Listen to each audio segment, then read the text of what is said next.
bonzeli yo Homo itopesa na yo mitema posa na yo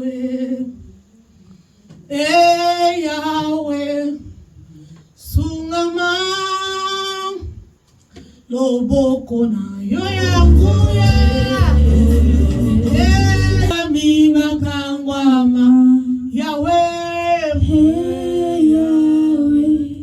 kumama bien aimé liloba nzambe changeaki ba vie batu ebele tangu nzamba lobaka eyaka po ya rosé mabe ebotisa malamu tangu liloba nzambe eyaka po changer ba vie na biso yebisa nzamba lola papa panda liloba no ekobima oyo ezalaki akokangama na vie na nga oyo ezalaki ya yote yawe ezala musika sunganga fungolanga matoi na yo ke bina comprendre pesanga sagesse ya ko comprendre liloba na yo yebisa nzamba bomoi loba na yaki sani vide mena bima sani akotonda na bilei na petisi nyonso yaka ko faire voyager ma pensée nanga pendant la prédication ezala ni l'essence je fais dans le nom de Jésus to bondeli nzambe ozanzambe likolo yebi ozanzambe to yeko yebiso merci parce que ça qui alpha na début à petit oyo Seigneur maman oyo komi Emmanuel Dieu parmi nous ozana Yahweh na yebi na suka yo kozala omega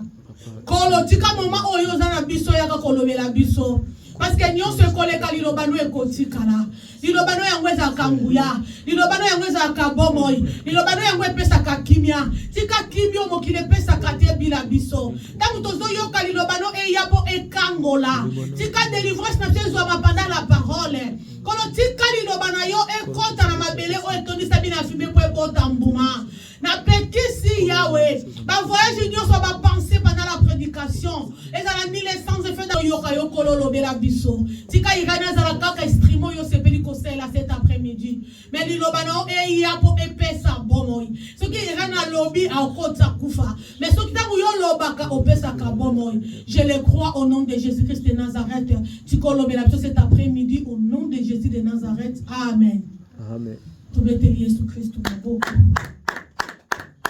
bien-aimé Yesu Kristo azanzambe et puis Yesu aza bien tant tozolo baza bien parce qu'aza bien toke ko funga ba Bible na biso sans plus tarder na mukanda ya Jérémie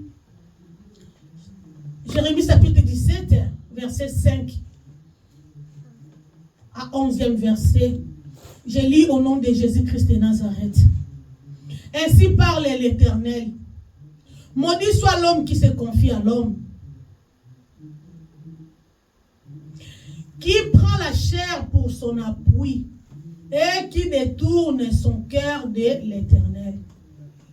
Il est comme un misérable dans les déserts et il ne voit point arriver le bonheur. Il habite les lieux brides du désert, une terre sale et sans habitants. Béni soit l'homme qui se confie à Dieu, dans l'Éternel, et dont l'Éternel est l'espérance. Il est comme un arbre planté près des eaux, et qui attend ses racines vers les courants. Il n'aperçoit point la chaleur quand elle vient, et son feuille reste vert. Dans la journée de la sécheresse, il n'a point de crainte et il ne cesse de porter du fruit. Le cœur est torti par-dessus, tout et il est méchant. Qui est-il ce méchant? Qui peut le connaître? Moi l'Éternel, j'éprouve le cœur, je sonde les reins, pour rendre à chacun selon ses voies, selon les fruits de ses œuvres. Comme une perdrix qui œuvre dans un qu'il n'a point pondu, tel est celui qui a crié des richesses, c'est injustement. Au milieu de ses jours, il doit les quitter, et à la fin, il n'est qu'un sincère. Amen. Hein? Parole du Seigneur. Maudit soit l'homme Ah, et ainsi parle l'Éternel. Maudit soit l'homme qui se confie à l'homme. Alléluia.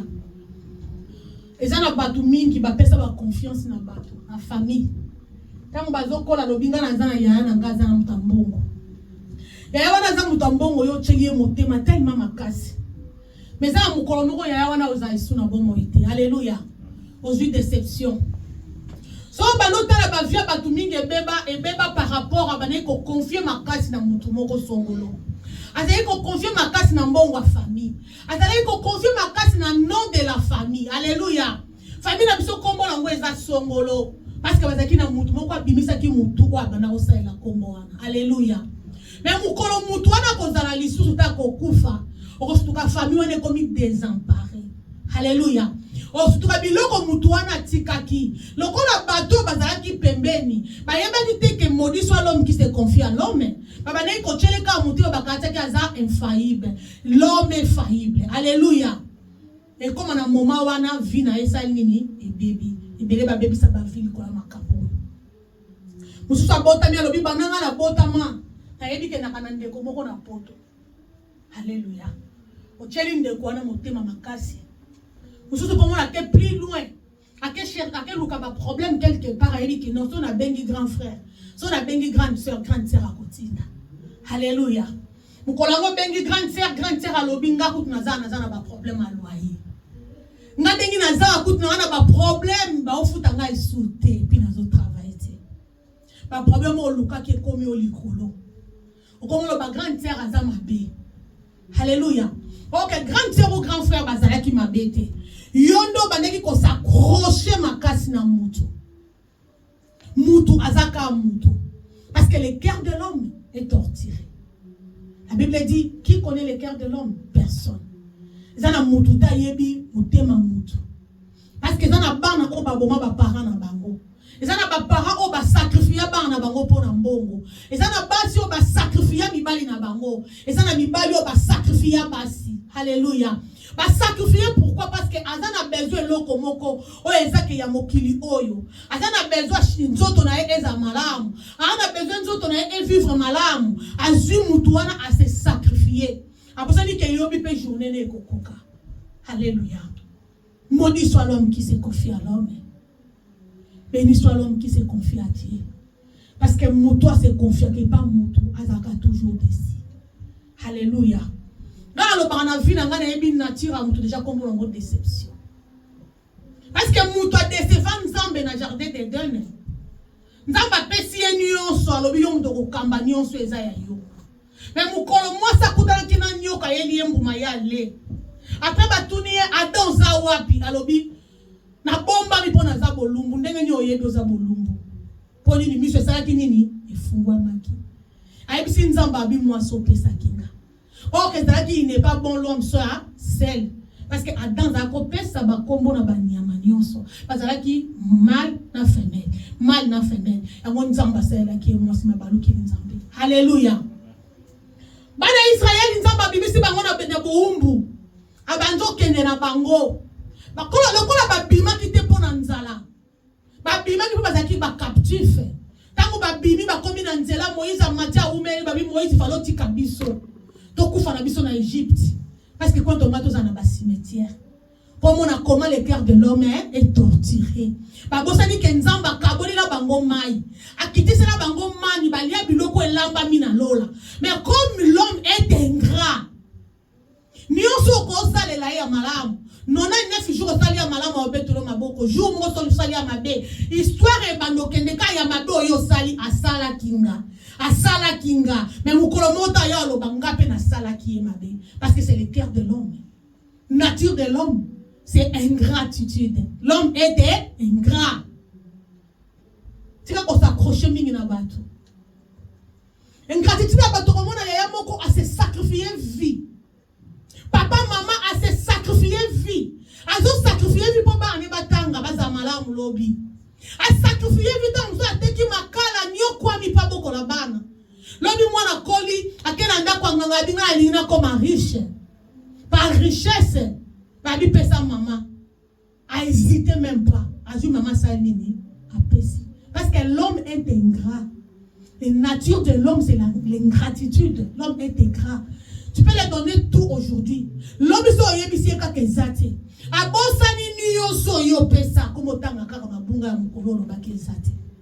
Parce que c'est la nature de l'homme. L'homme est ingrat. Jésus-Christ a sécusi bateau bikisi. Mais na souka balobi, boma Yesu tika Barnabas. Tandis que Barnabas c'est qui brigand. Mais Jésus-Christ c'est qui briganté pour voir que la nature de l'homme était ingrat. Mutoza ingratitude. Akoko senga lelo nzamba pese loko moko soki nzamba pesi. Azue loko wana banjo sepela. Tanga loko muso akoko marqué ko senga nzambe.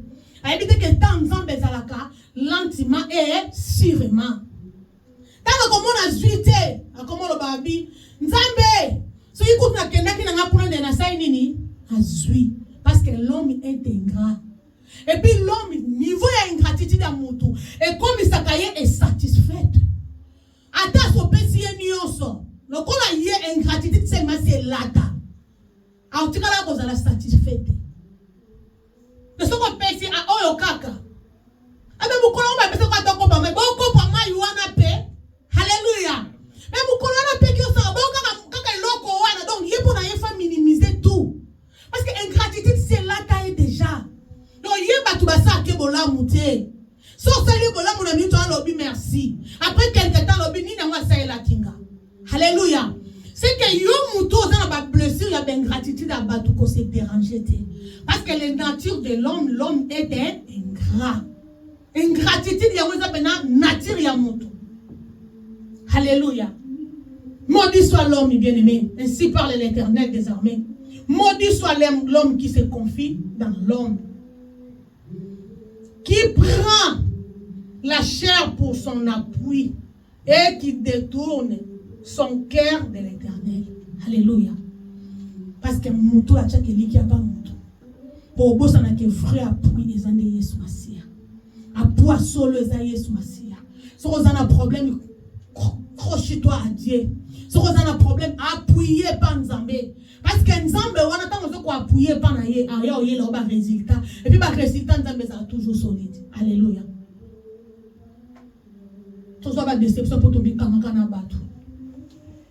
Olobi tenga na taille la kamutu moko.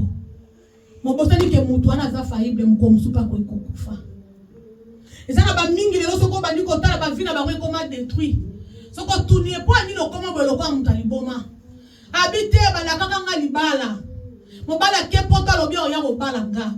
Na tikali na bandoze na yoki kuna bala bota. Alléluia. Ba moko vine komi déséquilibré. Mais mutu atela kanzambe. Alobi ngana kangani kana papa. Parce que na yebi ke nzamba sala mambo e ko pesa nge sengo. Alobi alobi na mwana mutu te pona kosa. Soko sengi lipa bien de nzamba opia olipa. Ezana ba parents mingi ba vina bangwe beba ba ne ko confier na mutu moko. Ezana basi mingi ba vina bangwe beba. Ona zo zela ka mobali wana lera koya. A osela ngama kama malamu. Na zo zela mutu wana la kakinga. Na yo fanjo bango zela ba promesse ko kisamite. Ezaka na mutu moko alaka kapa ko kisaka 100% c'est Dieu du ciel. Ezaka nzambe nyoso ya laka soki okokufa te ti okomona ngo. Mais mutu akolaka osiko lobi a changer langage parce qu'aza mutu. Mutu akoloba na linga ko makasi. Lobi olula su mutu musu et a changer nature parce que c'est la nature des hommes. L'homme est ingrat. Alléluia. Niveau ingratitude, même au aider mutu lelo, alors binga pena soki na komi na sommet. Na otika lo bossa note. Au corps bien aimé. Nenga leki wana yo babi ozalaki ka pomponga na lekana. Alléluia.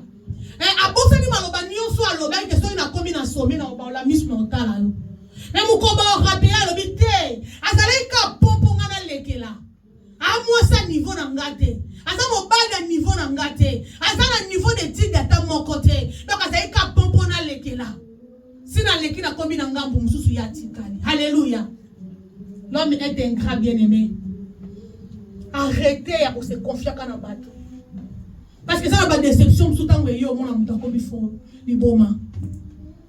Comme il kanisa, ça fallait pas. Comme il tuna mituna. C'est pour cela, accroche-toi avec Dieu. pas nzambe déception ezalaka te.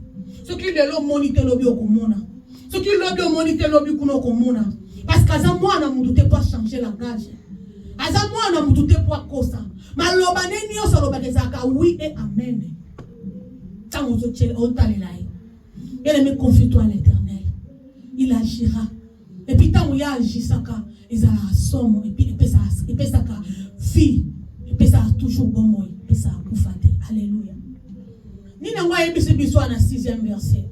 Il est comme un misérable dans le désert et il ne voit point arriver le bonheur. Il habite les lieux brides du désert, une terre sale et sans habitants. Alléluia. Moutou se confie à Moutou. Azalo kwa moutou na désert. Kuna na désert maïza akate batu baza akate. Okoma bisika moko bosale. Donc Moutou se confie à Moutou. Et moko vine eko basculer. Parce que Moutou na bana eko confie na Moutou mwa kufi. Ezalo kwa moutou bana eko se confie na nyongo na oke Moutou moko zo futa nga nyongo na nga. Ake pa ke za nyongo ba yebise Moutou nga kufi. O surtout quand Moutou ana zole la makasi. Batu balobi azole la boese kalinga ki mingi. Linga ki Moutou makasi. O ka zole la nyongo na ye. Neti kala muse la muka na nufuta nga nyongo avo kufa. La muka na nufuta nyongo avo kufa. Parce que a se confier ki makasi na mbongo wana. Mais le même maudit soit l'homme qui se confie à l'homme. Béni soit l'homme qui se confie à Dieu. Parce que confiance au topé sa kapa nzambe. Mais le même attend le long na monite bilaka pia kinga lobi to lobi kuna na sa nini na umona. Et puis na okufa na ontefona sa nini na mona. Parce que c'est Dieu, ciel. Il agit comme ça. La 7e, une terre sale sans habitants. Béni soit l'homme qui se confie dans l'Éternel. Et dans l'Éternel est l'espérance. Alléluia. Alors, Pambolama, yom to chake like panzambe. Parce que panzambe c'est espérance. Alléluia. Et ça est like na kiembo. Tango zo chelike panzambe. Bien aimé, a pousse le musika. A pousse le pembe nous ezaki musika. A se kuselo ba bien na yo makambu no ekufaki. A la musela yo ba projet na o elalaki. A o memayo na sommet o famille no ba côté du côté. Et ça la ba misusu lokola ba biso ba oyo sa Yesu na za nil. Alléluia. Sa Yesu na ze lo côté. Soki na lingi na tombo mapo Yesu atombo mi atombo linga. Parce que Yesu ka benda ni abenda kanga. Alléluia. Aza singa oye benda ka bomo inanga. Confie-toi à l'Éternel. C'est lui l'espérance, bien-aimé. Ce qu'on lingo monta bana malamu, confie à l'Éternel. Ce qu'on lingo vivre vie malamu, confie-toi à l'Éternel. Parce que la nature de l'homme est ingrat. Confie-toi à l'Éternel. Alléluia. Je confie à l'Éternel parce que c'est lui. Le cœur de l'homme est torturé par-dessus tout. Et qu'il est méchant. Qui peut connaître le cœur de l'homme? Moi, l'Éternel, j'éprouverai les cœurs, je sonde les reins pour rendre à chacun selon ses foi, selon les fruits de ses œuvres. Alléluia. Le cœur de l'homme est torturé. Temamutu. Amisuba bi motema nde sanduku. Sanduku kute po sanduku bako fungula kadena yesho. Mutema mutu. Nzambe ka mtu ayebi lolenge ni na salamu. Et puis c'est pour cela nzamba azwa motema. Ake bomba ngo bisiko musoto ni mutema ezaka mso koloba awa. Mais pour la komona ngo c'est pas facile. Alléluia. Motema nzamba ayebi abomba ngo makasi. Pourquoi bomba? Parce que chaki mitema na biso ezala nenge miso ezala katota na nganeloki. Nele batu mingi oyo abalana na oyo te. Oyo asola kana oyo te. Oyo aboti ko bota bano oyo parce que le cœur de l'homme est torturé. Mutema muto za grave. Okolia na muto osekane mazo bongselo makamu suswa mabe. Azo bongsa ndeni akoboma yo. Kokantete muto oyo kobomo awuta musike ennemi no te. Ennemi alelo ayaka sur lokole ennemi te. Akoya lokola ami. Mais aye lokola ami po aye bandenge ni na kofa ba frère ya ko déguiser yo. Alléluia. Ako dépouiller yo makasi. Mais yo lobi o camarade nanga baza camarade te. Camarade na munoko na motema o kanta makamu susu. C'est ça le cœur de l'homme bien-aimé. Mutu azaka mutu te nzambe ndaza mutu. Parce que le cœur de l'homme, nzambe moka lobi est torturé par dési. Qui connaît le cœur de l'homme? C'est Dieu. C'est pour cela qu'il y a lobi à sondaka cœur na rien. Ayebi mitema na so ayebi na ba rien. Mutu azaka mutu te bien-aimé nzambe ndaza mutu. C'est pour cela qu'en amara no mingi na nzambe. Qui connaît le cœur de l'homme bien-aimé? Le cœur de l'homme est torturé par-dessus tout. Et les méchancetés. So bado luka méchanceté au kuta mon pas mutu. Mutu aza tellement méchant. Mutu aza tellement méchant. Mutu ako bada kangeli yo likambo ma vandi. Aosala comme si rien n'était. Mais aoluke le moment. C'est pour cela attention à partager ka vie na yona bato. Ça m'a quand mususu fo oza on silence. On nzamba bénir yo fo oza la bénir na silence. Ça m'a quand mususu oyo so oli na nzambe tika la ka bino mi baye na nzambe. Parce que tant oyebisi mutu alobi aosala orgueil. Mutu alobi azana projet boy. Ndenge nga azana projet o te bitumbe bandi. Eza bitumba musu yela kabiso non ke poke lukango. Alléluia. Eza ke po babinemi ayoki jalousie banjo mata parce que le cœur de l'homme est torturé. Jalousie mati. Par jalousie. Mutoya osa lelo komo après si m'a regretté. Parce que le cœur de l'homme bien aimé, il est torturé. Par jalousie. Caïn abomaki Abel. Alléluia. Il était son frère. Mais attendez, l'obédience, il faut stocker qu'on semble là. Il pas voler dans la mati te ya qui n'a pas mati. Oh que fallait séparer pour la bola malé qui n'a yé. Que ce qui a bongi famille personne ni et bongi. Tout ça qu'on a bien aimé musique à te bien aimé sur ta propre famille. Alléluia. Premier ennemi nous à sa famille na yo. Deuxième ennemi nous à sa mouton yo liya kanome la kanaye. Alléluia. On a mon ami bali babomi sa basi. Mais balala anembe tout mon corps. Na mon basi babomi sa mi bali. Parce que le cœur de l'homme, tant on mouton vendre aux yeux bateni ni oyazo kanisa. Tant on soit dos seki so lobite to seka ka bien. Na mbebo awazo seka. Na kati kuna o seka tazo kanta maka mususu. Le cœur de l'homme. Judas se prépara à te ka Yesu. Ateka ki Yesu non pour na mbongo, parce que c'est qui pour na mbongo. Judas il n'a pas détourné. Offrande à banako zo ponyo so ya banako bomba. Mais par jalousie. Ote mezaï ko beba ye. Alléluia. Et ça na ba musu ba lingate tant ba opeso gloire. Ce qui va pèse gloire ya lo pour na ni ba pèse ngate. On est ba lo lenga Judas. Alors bi téléphone à te kaye. Alléluia. Mais malheureusement, Bolingo, Ezaraka likolo a nyonso pied kongraka. Tangwa teki, yemoka vanda lobite na zongisa Bolingo. Ake na zongisa mbongo, ba jufi ba ebeke non, bango ba na posa Bolingo wana te. Ba boyi ko zongisa mbongo. Jido ateka ki Yesu, Jida akufi liboso Yesu akufi sima. Alléluia. Parce que le cœur de l'homme. Yana mutu mso akosala mabe non que pour sala ki mabe. Kazongi se lio mabe. A osalo mabe po yozo ko avancer yezo ko avancer te. A osalo mabe po bana na bazo briller yaye bazo briller te. A osalo mabe par jalousie. Jalousie c'est le vrai sorcellerie. Parce que tant on a la jalousie envers les autres, c'est la sorcellerie. C'est pour cela le cœur de l'homme. Qui connaît le cœur de l'homme? Personne. C'est Dieu qui connaît. Nino ya yebisi bato ba ocheli ki pale.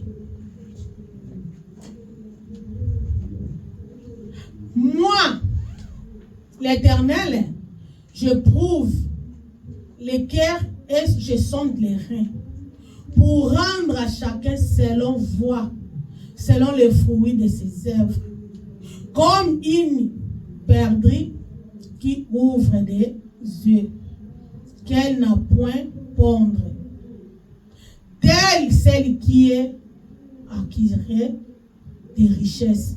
C'est injustement au milieu de ces jours, il doit les quitter. Alléluia. Nzambe mutaye binitema. Nzambe mutaye bindenga kopambola. Nzambe mutu ayebi ndenge ni akoprotéger biso. Nzambe mutu ayebi ndenge ni akobomba biso. Nzambe mutu ayebi ndenge ni akozala na biso. Nzambe mutu ayebi ndenge ni akoluka akanga biso. Bien-aimé, kama makamingi na Nzambe. Parce que mutu oyo azotaela Nzambe. Aza lokola nzete.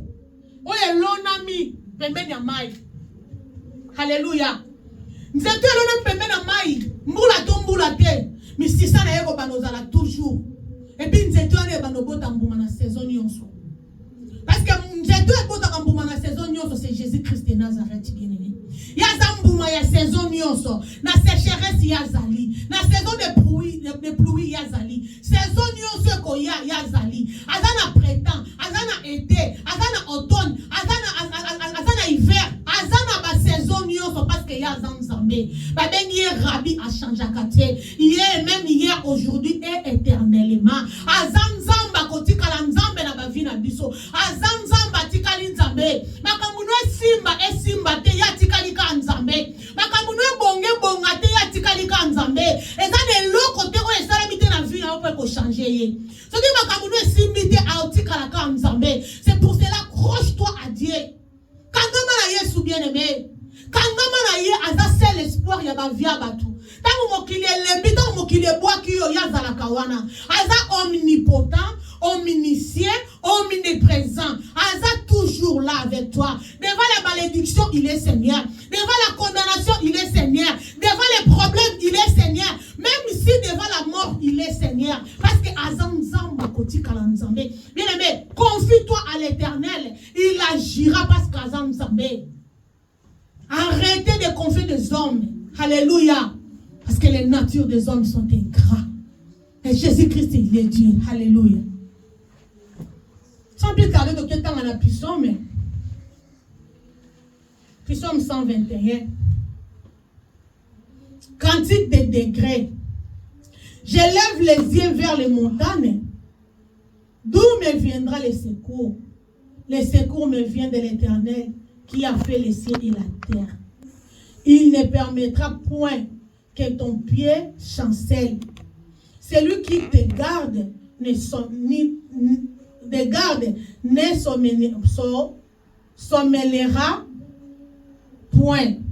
Voici, il ne sommeille ni ne dort. Celui qui le garde Israël. Alléluia. Je lève les yeux vers les montagnes. D'où me viendra le secours? Le secours vient de l'Éternel qui a fait les cieux et la terre.